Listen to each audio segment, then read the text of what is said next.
May the words of my lips and the meditation of my heart be acceptable in your sight, O Lord, my strength and my Redeemer.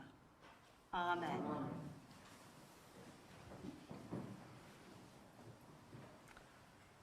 So, I would hazard a guess that at some point in our lives we have all been tempted, and probably more than once. Now, please don't panic.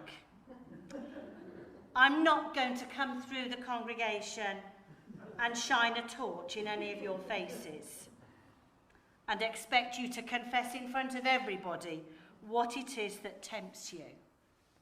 But you know me, being me, I don't mind sharing what tempts me. And I have to say, my biggest temptation, ladies and gentlemen, is that brown stuff. Particularly the Cadbury version. Yes, you've got it in one. Chocolate. Does anybody else struggle with chocolate? Oh, there's quite a few hands going up.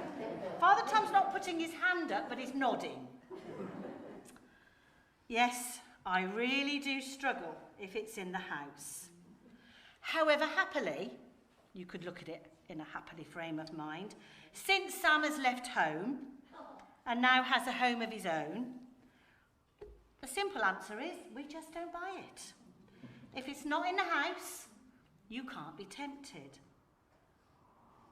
However, Sam's home this weekend. And what does the first thing he do when he gets in? Go straight to the cupboards. And this weekend, Mum, where's the chocolate? So I was quite able to, it's all right, Sam, it's Lent. You're not allowed chocolate. But I'm a poor house owner now, Mum, and with rising prices, I can't afford chocolate. Well, tough. However, I do have to admit that sometimes the temptation is just too great and I fail miserably. You know, you get that urge, and the only way that you can satisfy that, yes, Jackie's nodding, that you can satisfy that urge is I go up to Janet in Hilltop Stores and she will tell you, yes, Linda does buy chocolate. Do I, Janet? Yeah, she's nodding. Well, this morning, on this first Sunday of Lent, Luke reminds us of the story of Jesus being led into the wilderness by the Spirit to be tempted.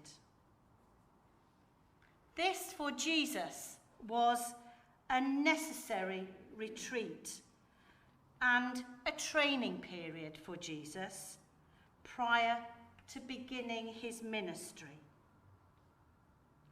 Jesus fasted and prayed, was hungry and therefore vulnerable. We all know that Christian discipleship will inevitably bring trials and at times be an uphill struggle. As we heard in verse 13, when the devil had finished every test, he departed from him until an opportune time. And I think the use of the word test in this passage, instead of the more familiar temptation, is helpful. Temptation is a reality not to be shrugged off by a humorous reference to some harmless pleasure, like my chocolate. But it is not itself a sin. Thinking about the attractive possibility of something known to be wrong is leading towards sin, and often to the yielding that is the actual sin. So let's think about the temptations of Jesus. So the first temptation comes when Jesus had been fasting and is famished. The tempter's words are designed to instill doubt. That tiny little word. If you are the Son of God, command this stone to become a loaf of bread. In other words, if you are all powerful, why suffer hunger? Feed yourself, please yourself, suit yourself. Jesus' words and his response is instructive. One does not live by bread alone. The second temptation is an appeal to the desire for power and authority. Just worship me, says the devil, and all the kingdoms of the world are yours. Now, the temptation here lies in the thought.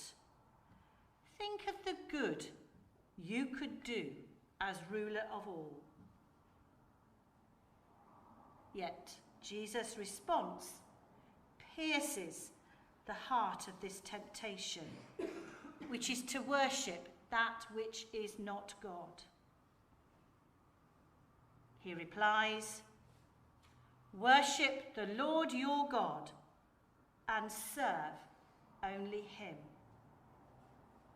This is a summary of the first two commandments. If we give ultimate value to that which is not God, we become less than fully human. The third temptation test seeks to undermine trusting God with the lure of fame. We can just imagine Jesus teetering on the edge of the highest pinnacle of the temple. You can almost see a crowd gathering below. The temptation, if you are the Son of God, jump. Just imagine the crowd gasping in horror, and it turns to amazement as angels swoop to save him. But of course, again, Jesus sees right through this particular test and names it for what it is: an attempt to lure him into putting God to a pointless test. Do not put the Lord your God to the test. He trusts God implicitly. Now, in the wilderness, where his body, mind, and spirit had been taxed by days of solitude and fasting, Jesus, knowing our frailty, tells us to pray that we shall not be led into temptation, that we shall not be put to the test that may lead us to turn away from God. As he was firm to the end, so he will keep us firm in our less terrible testing. To be fully human is to place our trust in God. We don't need to test him. We don't need to impress him or to impress others.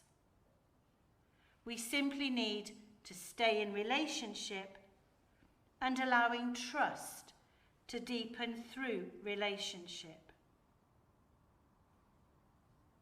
Most of us will never go off into the wilderness for 40 days alone, or to join a religious order. But this Lent, we can create spaces in which to be present to God. Quiet moments focused on God, focused with God, and focused for God. Allowing that trust to deepen as we journey towards Easter. This time of Lent is an ideal time to remind ourselves of our true identity. Our identity as material people, centred on God and trusting in God. Unfortunately, because of circumstances, and I'm sure Daphne will enlighten you further towards the end of our service, but we are unable to hold our first Lent Teze service this evening, from darkness into light. And at this point in my words to you, I was going to highlight it and entreat you all to attend. But of course now I'm going to expect to see you next Sunday at St Mary's. So put a date in your diary.